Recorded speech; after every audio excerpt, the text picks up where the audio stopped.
So I was so moved by Mother's Day on Facebook.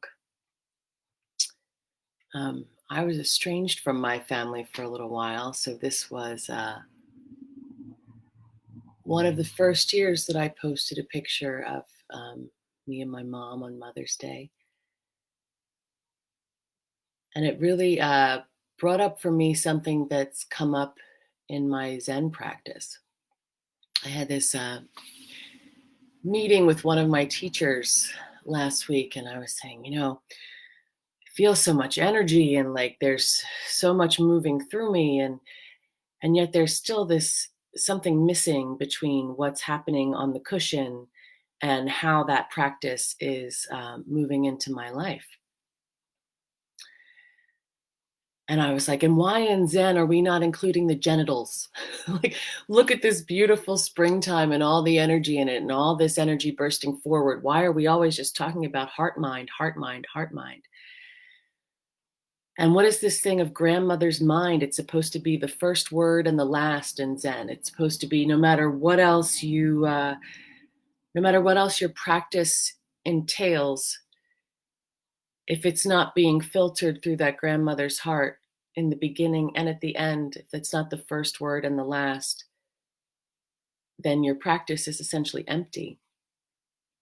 There's this wonderful story about this old abbot who comes to the kitchen early with his bowls, and the chef is like, "Get out of here. It's not time for dinner yet." And the old man is like, "Well, I'm the boss here. I'm the abbot. What the hell? Okay, fine." And then he goes back to his rooms. And then later he calls the guy in and he's like, "What? You don't approve of me?" And then the guy just whispers something at him. And then everything shifts. And what I've come to believe about that story is that those bowls are filled with grandmother's heart, that that's actually the animating spark of any practice.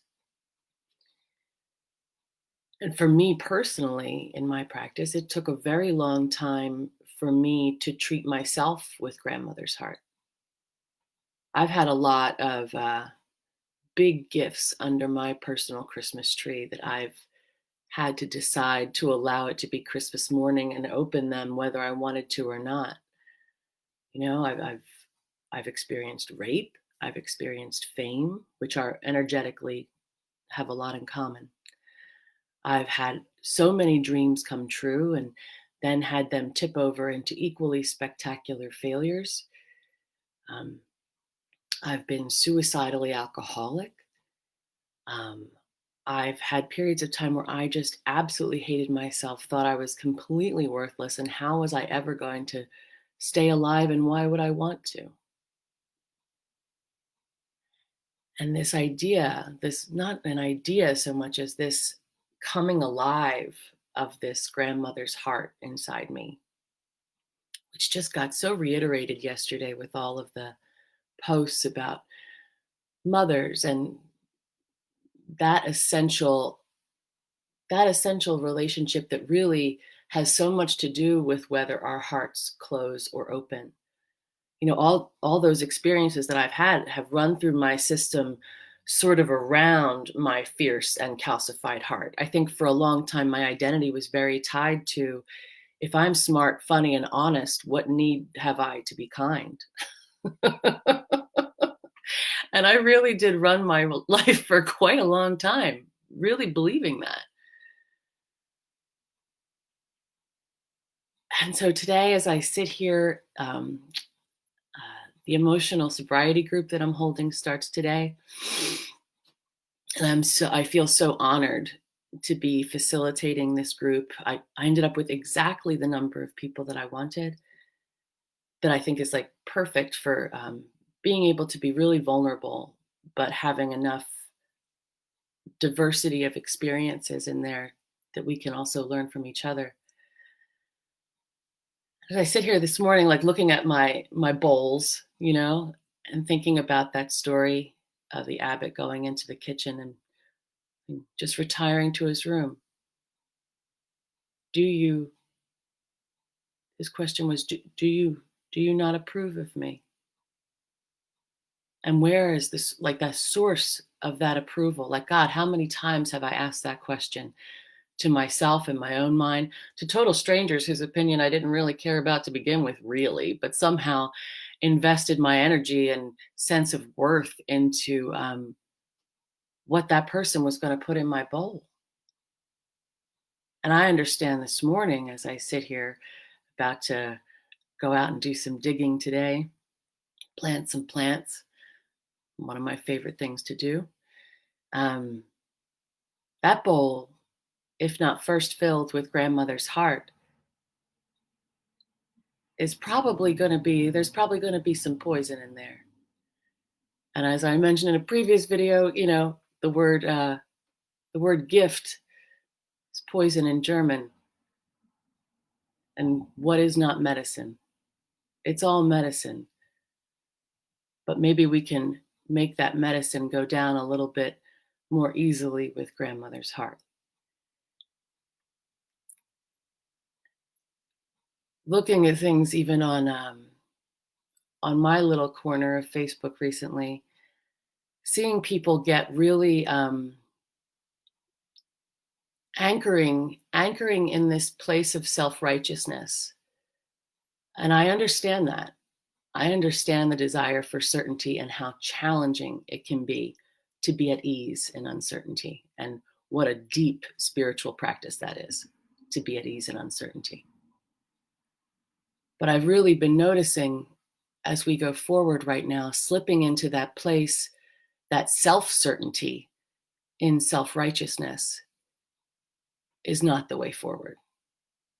And getting really entrenched in plandemic, no plandemic, mask, no mask. I mean,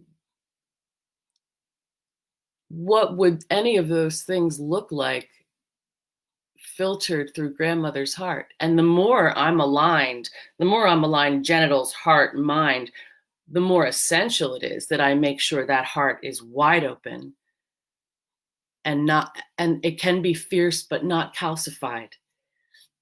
And I'm so grateful to have had many teachers who helped me knock the crust off of it, so that I can even sit here right now. Do you know how resistant I was to being seen at all? I have enjoyed 10 years of hermit life. It has been a quiet, tiny, humble, beautiful life for the last 10 years. And even stepping up to teach, not really teach so much as facilitate and hold a group, was something I was really reluctant to do. But it came to the point where I didn't really feel like I had a choice anymore. A big part of really the core of my practice, everything I do is about is now, how can my life be of service? I had a moment on a bridge quite a while back where I really thought I was going to throw myself off that bridge. And really my dog, what has been, when I've had those moments in my life, has been what has saved me. But in this moment, I was like, someone will love him. He is such a lovable dog. And what am I going to do? Am I going to throw myself in this river? Am I going to throw myself off this bridge? What is this life for? And I really couldn't answer that question for myself anymore. And I'm not a particularly religious person, but in that moment, I prayed, and my prayer was very simple. My prayer was, use me, use me. And there was this big, beautiful rock nearby.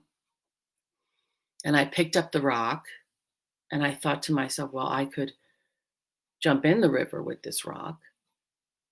And instead, I went over to a little stream that was feeding into the river, and I sat there with the rock in my lap